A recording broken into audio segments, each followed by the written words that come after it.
C'est assez rare pour être souligné, et à juste titre. Souvent, on a cette fameuse interrogation quand on regarde un show de catch, ou on regarde justement un match, ou n'importe quoi. C'est finalement les avis.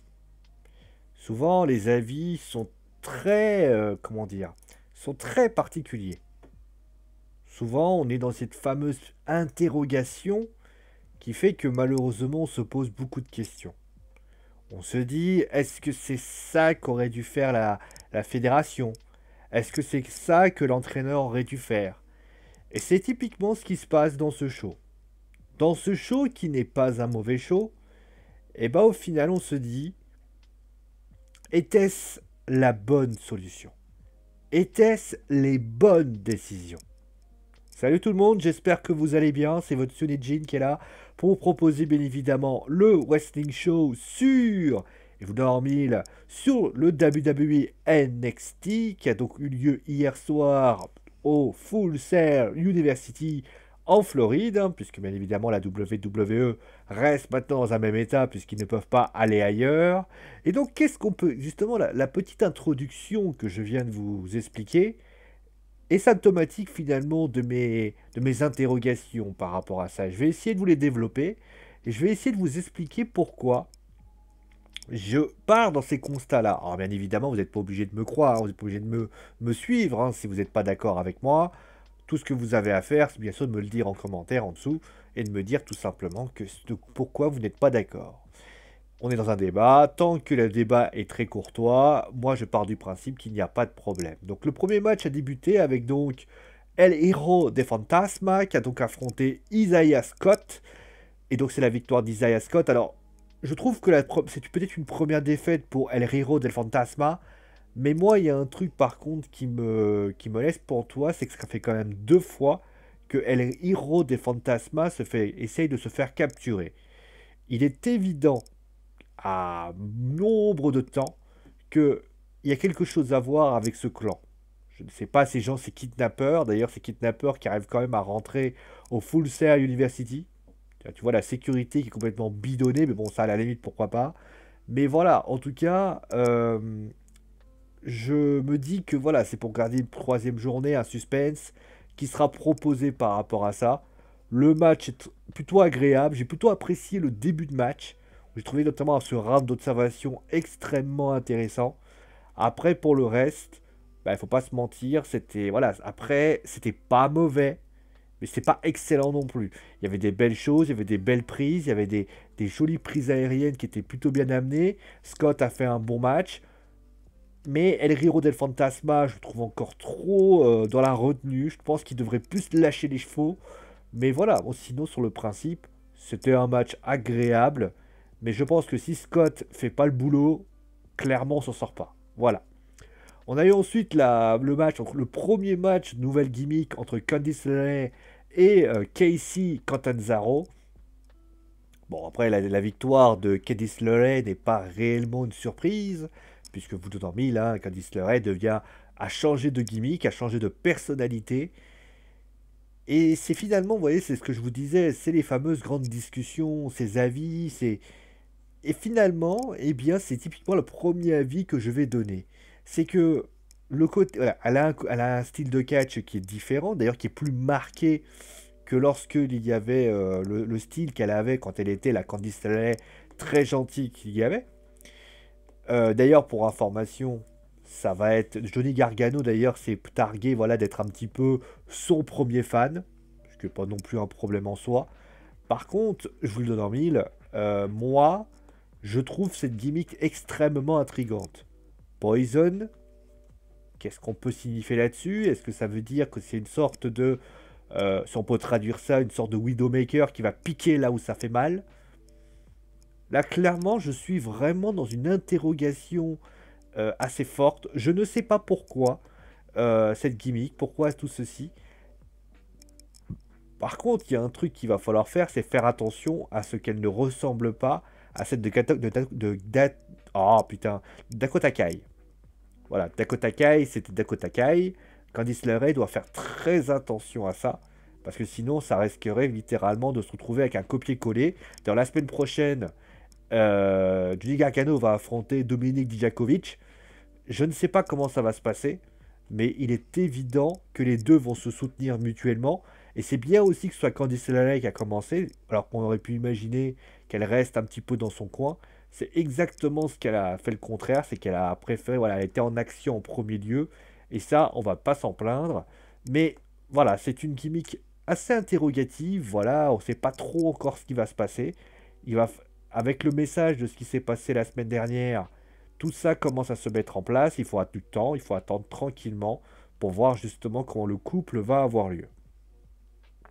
On a eu ensuite le segment entre Matt Riddle et Timothy Thatcher. Bon, voilà, clairement, c'est la WWE, il y a toujours eu ce genre de segment. Alors je sais que voilà, il y en a certains qui vont pas apprécier parce que c'est pas du catch, parce que si, mais c'est du divertissement. Quand à un moment donné vous avez qui fait penser un peu aux amours, un peu en France, voilà, c'est clairement un excellente chose. Alors il y a des gens qui ne l'aiment pas, voilà, il y a des gens qui peuvent ne pas l'aimer, mais ils vont rager parce qu'ils vont trouver ça ridicule. Moi j'ai bien aimé, j'ai trouvé ça plutôt cool, j'ai trouvé que c'était plutôt du second degré, franchement c'est sympa, honnêtement j'ai plutôt apprécié. Après, je l'ai trouvé un peu long le segment parce que je n'ai pas trop compris ce qu'ils avaient envie de faire. Mais voilà, ils ont dû faire un truc un peu plus court. L'intervention des Imperium confirme bien tout simplement qu'étant donné que NXT UK est en pause, et ben Imperium va aller du côté bien de NXT. Voilà, tout original. C'est une idée, c'est une discussion, c'est un parti pris.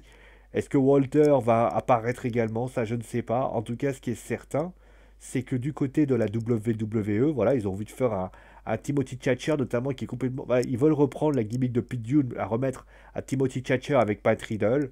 Voilà, c'est une idée, c'est quand même assez sympa. Bon, on va passer déjà à la première grosse interrogation, c'est le match entre Charlotte Flair et Mia Hamm. Alors, je suis assez mitigé dans ce match. Alors, je sais que certains vont me dire, non mais t'es sérieux, Sio, c'était un super match. Alors, sans doute. C'était sans doute un super. Alors, les arguments que je vais utiliser pour ce match-là, on pourrait les utiliser pour Drake Maverick contre Tony Nese.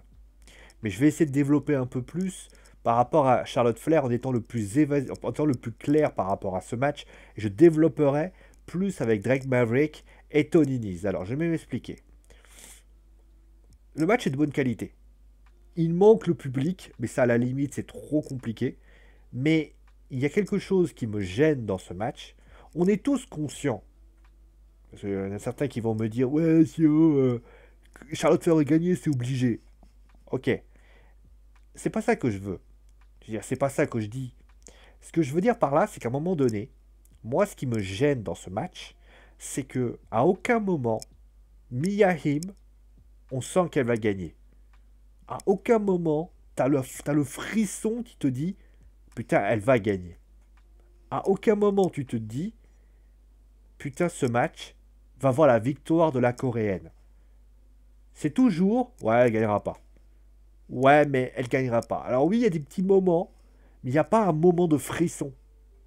Il n'y a pas un moment où, par exemple, il y a une prise, on va dire, très puissante qui est donnée, et Charlotte Flair, ça arrive comme ça en mode choqué. Non, à aucun moment, il n'y a ce moment. C'est bizarre, dit comme ça. Mais vous avez compris. Ah, j'ai pas le sentiment où tu te dis, putain, ça va être un truc de ouf. À aucun moment, je me sens... j'ai vu Charlotte Flair être menacée. D'accord? C'est comme ça. Et ça, dans le catch, ça, il faut te le donner, cette impression de magie. Que Charlotte Flair soit vainqueur, justement, parce qu'elle devait gagner. C'est pas ça que je dis. C'est pas ça. Mais si toi, tu t'as compris ça, pour moi, ça veut rien dire. Ce que je veux dire par là, c'est que, pour moi, quand tu es lutteuse, lutteur professionnel, que tu es n'importe quoi, à un moment donné, même si en face de toi, il y a un match, il faut être clair.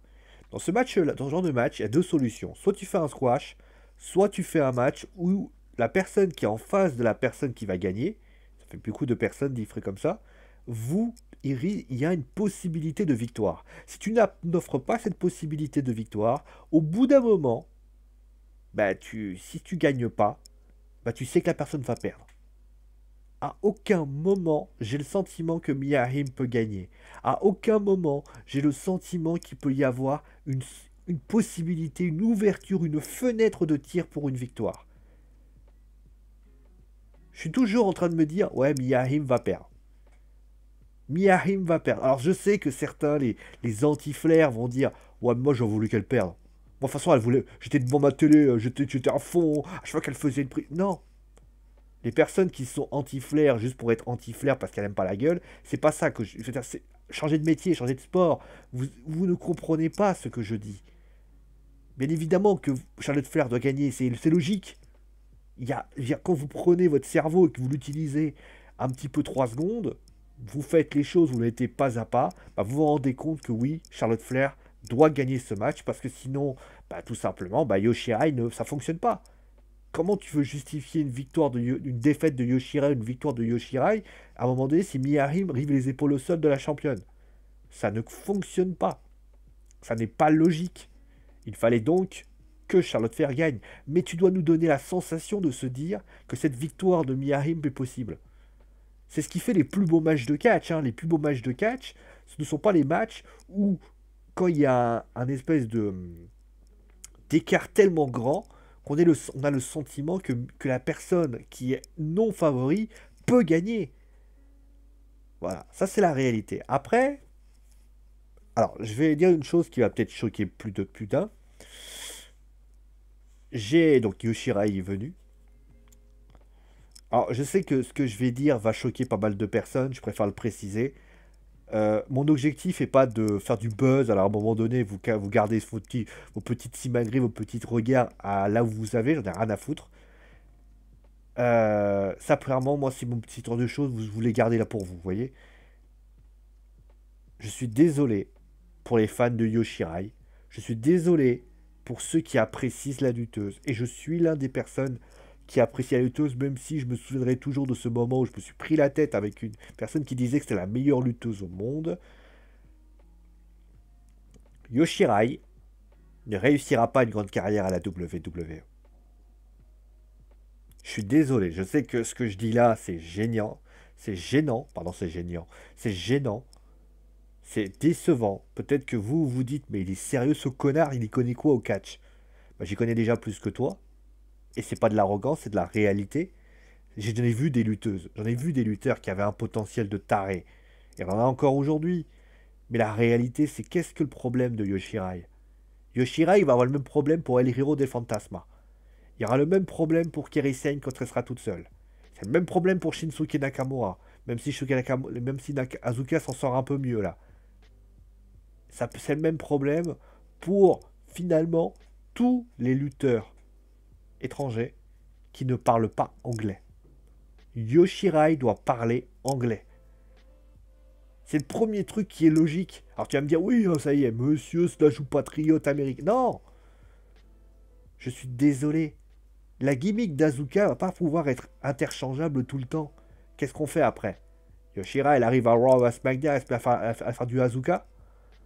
Au bout d'un moment, ça va gonfler tout le monde, surtout qu'elle a une gimmick très dark qui est vraiment plaisante. Mais aux dernières nouvelles, Yoshirai doit être, je suis désolé, doit être, si elle veut être heel, alors surtout que heel c'est compliqué, il faut qu'on te comprenne, il faut qu'on t'entende, il faut que les choses soient données. Moi, de mon point de vue, Yoshirai ne peut pas réussir en tant que tel. La semaine prochaine, je ne sais pas si elle remportera le titre de NXT, j'en sais rien encore, mais ça m'étonnerait.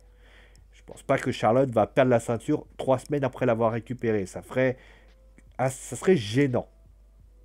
Mais c'est évident qu'en tant que carrière, je parle bien en tant que carrière, si elle venait à mettre les pieds à Raw ou à SmackDown, il est méga sûr et certain que Yoshirai ne pourra jamais s'en sortir. Il y a des lutteurs américains ou lutteuses américains qui se sont cassés la figure. Elle a un talent fabuleux. Fabuleux, clairement. Moi, quand je vois Yoshirai lutter, je suis ébahi. Et je suis certain à 2000% que Yoshirai, la semaine prochaine, fera un excellent match. Mais, à un moment donné, je ne parle pas de match, je parle de carrière. Et le truc, c'est que en tant que carrière, à la WWE, j'entends, il ne pourra pas être possible pour Yoshirai de percer. Si Asuka n'y est pas arrivé parce qu'elle a décidé de dire je ne veux pas parler anglais, ce qui est ton droit. Si Yoshirai ne prend pas des cours d'anglais et se met à parler anglais, elle ne s'en sortira pas. C'est sûr et certain. Alors après, vous pouvez pas être d'accord avec moi, c'est pas mon, c'est pas la vérité, je m'en fous. C'est mon avis. Yoshirai, on va dire, on se retrouve, vous savez, on va faire un truc. Le jour où elle va à Raw ou à SmackDown, je veux, le jour où on me dit, tu vois, Sio, elle a réussi, je serai le premier heureux. Mais on se fait le pari là maintenant, si vous voulez. Je vous garantis que Yoshirai ne va pas réussir à la WWE. Voilà. Ensuite, on va parler littéralement de Dexter Lumis contre Shentorn. Alors, j'ai un problème avec Dexter Lumis. Alors, je sais que vous allez me dire, mais attends, le con, il est sérieux, lui? Ça fait des semaines qu'il nous rabâche que Dexter Lumis, il est cool. Et maintenant, il nous dit qu'il est pas cool. Alors, comment vous expliquer? Comment vous expliquer? Oui, ça me gratte. Comment vous expliquer? J'aime bien vous raconter l'histoire du catch et justement que bah, les débutants puissent entre guillemets comprendre. Et d'ailleurs, je vais vous expliquer après pourquoi Drake Maverick contre Tony Nese est un match intéressant, mais en réalité, dans son parti historique, il n'est pas bon. Pour ce qui est de Dexter Lumis, c'est quoi le problème? Quel est le problème de Dexter Lumis contre Shentorn? C'est qu'on a tous compris que Dexter Lumis est très puissant. On a tous compris que Dexter Lumis est une force de la nature. J'ai aucun problème avec ce sujet-là puisque je l'ai compris. Mais aux dernières nouvelles, et je vais mettre ça en justifié parce que je me suis trompé. Voilà. Maintenant, il faut développer son personnage. Parce que Dexter Lumis, qu'est-ce qu'on voit pour l'instant? C'est un homme qui a les yeux grands ouverts, qui observe son adversaire sans rien réagir. Je suis désolé, il faut mettre plus à son personnage. La semaine dernière, il a attaqué, il est venu prêter main forte à Velveteen Dream contre la Undisputed Era. Pourquoi? Pourquoi Dexter Lumis a ce comportement? On le voit, il a un regard très particulier, un regard perçant. Il faut qu'on comprenne. Le côté, il est puissant, ça ne suffit plus. Ça ne suffit plus. Ça suffisait au début parce que c'est vrai que tu avais besoin d'asseoir une domination du personnage. Maintenant, il faut faire plus. Sinon, des lutteurs puissants, il y en a eu à foison dans la WWE. Et c'est pas ça qui va les aider. Voilà. On va passer maintenant à Drake Maverick contre Tony Nese. Alors justement, je vais essayer de vous expliquer pourquoi Drake Maverick contre Tony Nese, ça, comment dire, ça veut raconter des choses. C'est à l'image de ce show d'ailleurs. Hein. Ça veut raconter des choses, mais ça ne les raconte pas bien. Quel est l'enjeu? Moi, vous savez, les gens souvent, on me dit, la WWE, les storylines étant dans les semaines. Mais non, une storyline, pour moi, elle a aussi une continuité dans les matchs. Qu'est-ce qu'on m'explique par rapport à Drake? Drake, on m'explique quoi? Il s'est fait renvoyer par la WWE il y a 2 semaines. Je ne vais pas vous donner la date parce que voilà, je suis nul, mais ça doit être aux alentours du... C'est le 29 avril. Si c'était le 29 avril, donc vous faites 22, 22, et après ça fait 22-7, le 15 avril. Il a fait un message très touchant qui expliquait notamment qu'il avait été renvoyé, qu'il ne savait pas trop ce qu'était le lendemain, etc., etc. Un message très bon. Le truc, c'est que l'après-match, quand il parle, quand il communique, les premiers mots qu'il dit, c'est des mots, on dirait un zinzin qui est en train de faire n'importe quoi. Non. Moi, j'aurais aimé de la part de Drake Maverick qu'il dise à un moment donné, qu'on fasse ressentir déjà son désarroi, son enjeu, à quel point c'est important qu'il gagne ce match. Moi, j'aurais aimé par exemple un avant-match où tu vois notamment, il y a eu l'avant-match notamment où il discute avec je sais pas qui, et tu vois notamment, il parle de Kushida.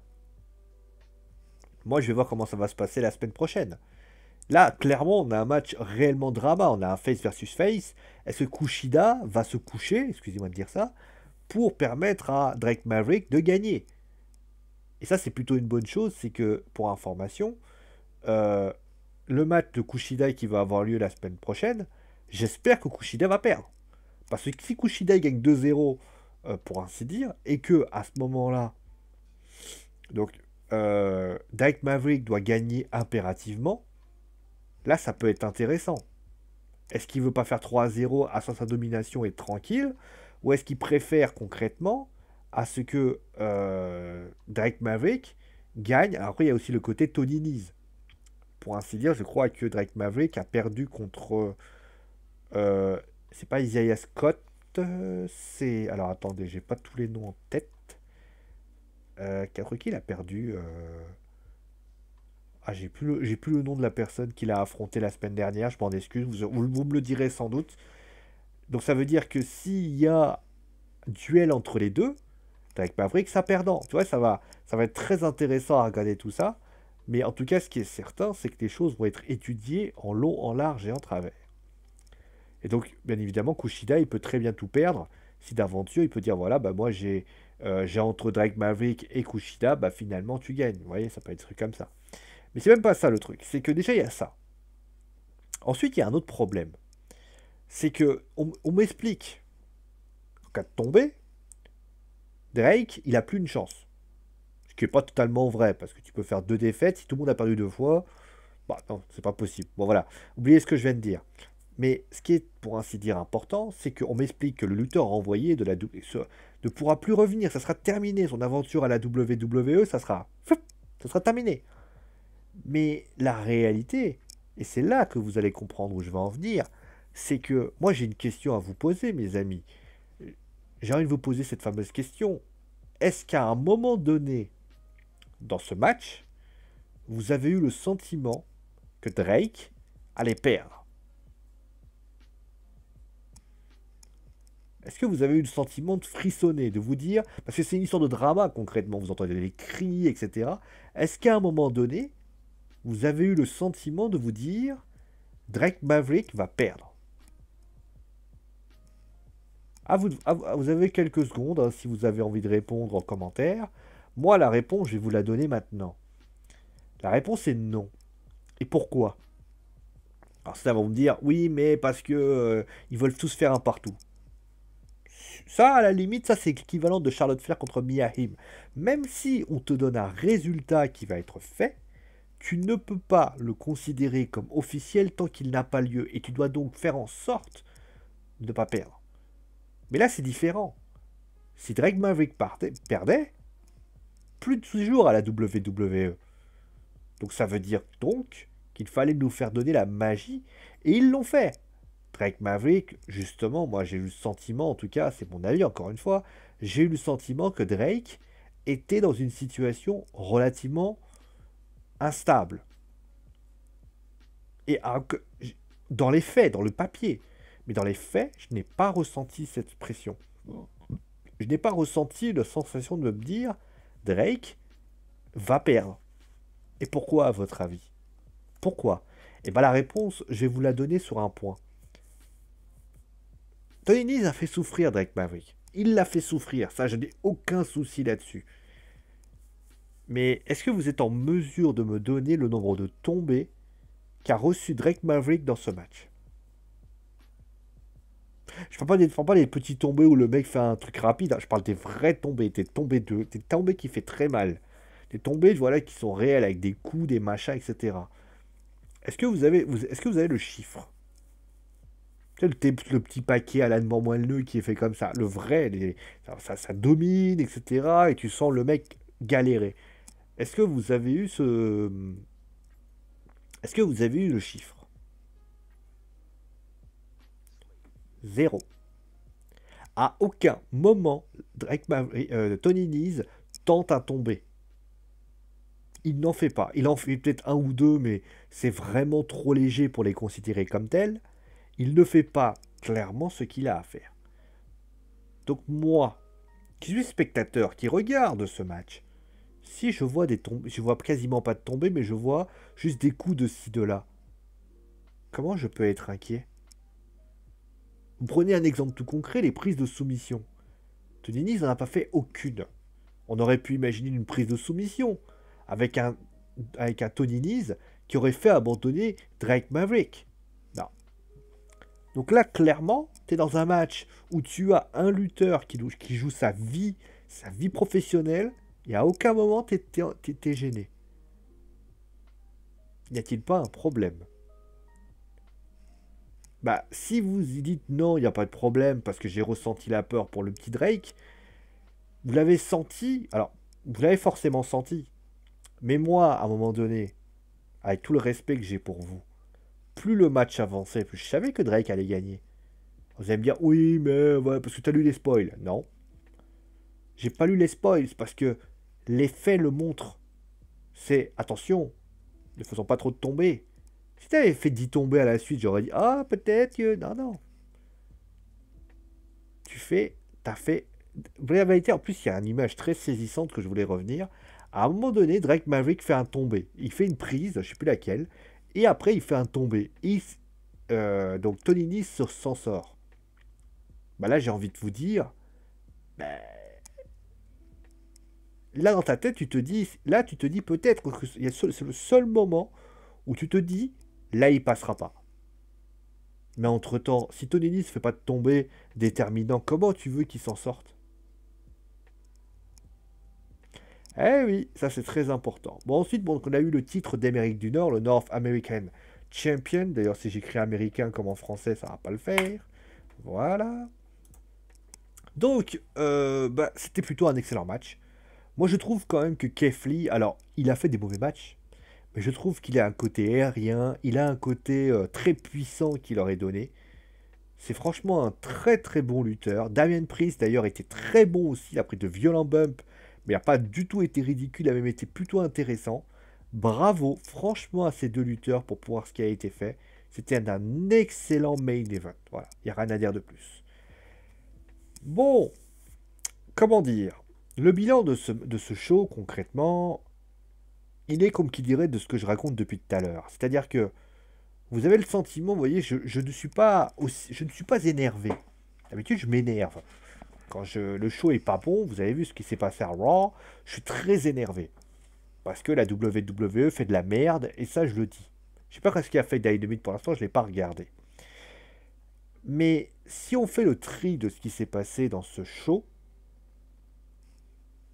le show, clairement, si tu le proposes à quelqu'un, si tu enlèves quelques moments de storytelling et qu'il est juste là pour avoir des matchs de catch, il va être intéressé. Il y a ce qu'il faut.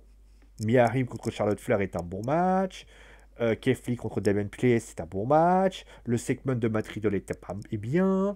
Et El Hijo de Fantasma est pas mauvais non plus. Donc, Drake Maverick, si t'es dedans, ça peut être pas mal.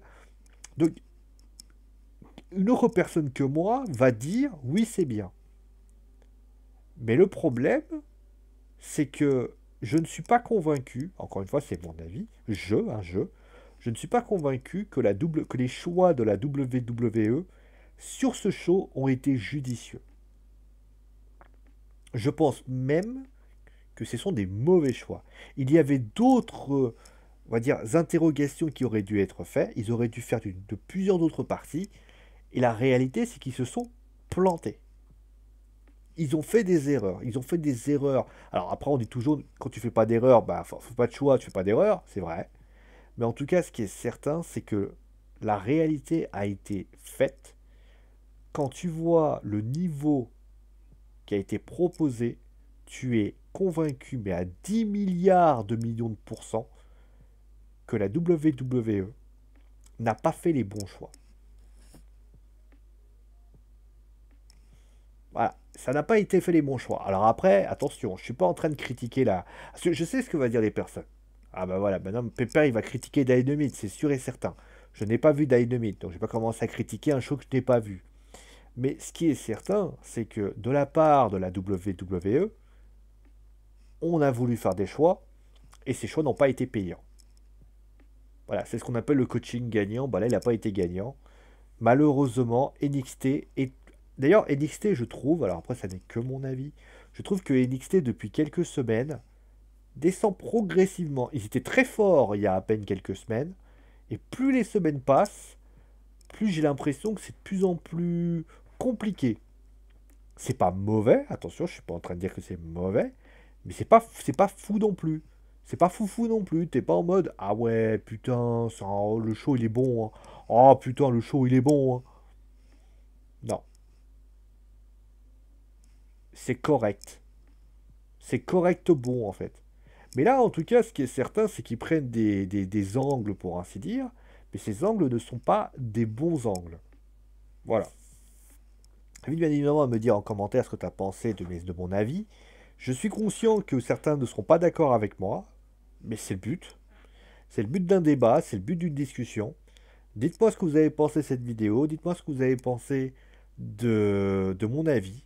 En tout cas, ce qui est certain, c'est qu'on va se retrouver. Alors, pour information, je préfère déjà vous le dire.